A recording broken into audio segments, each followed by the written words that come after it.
And Thomas in Worthing in West Sussex. I promise not to flash my pink highlighter at you, Thomas. Make your point. Lots of people want to join in after you, Thomas. Good to hear from you. What would you like to say? Good morning.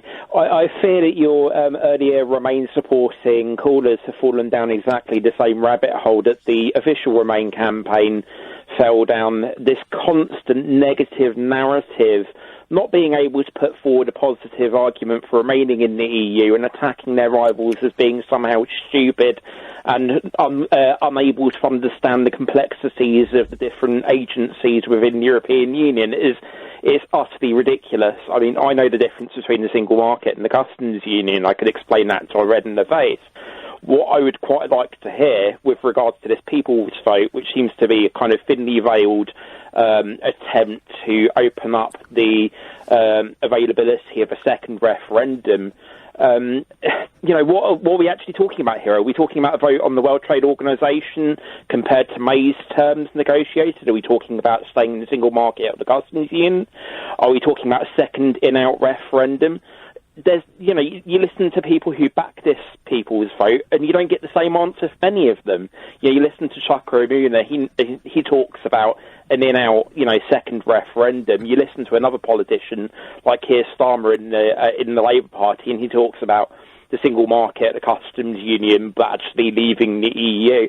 It's just, it's a whole jumbled up mess of nothingness, and there's no civilised, logical debate happening at the moment, as far as I'm concerned.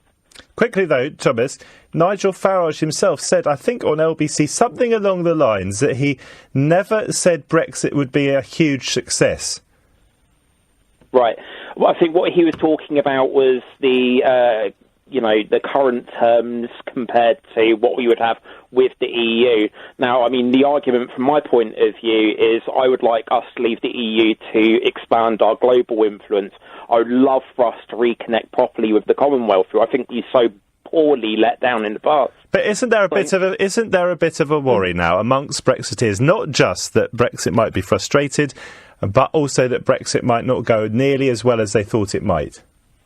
Well, I mean, we're talking about, what we would have known during the referendum for the next couple of years compared to what we're going to be in the years to come. Now, I mean, obviously, I can't say what's going to be, what our terms are going to be in the next 2 years because we don't know what negotiations are going to happen.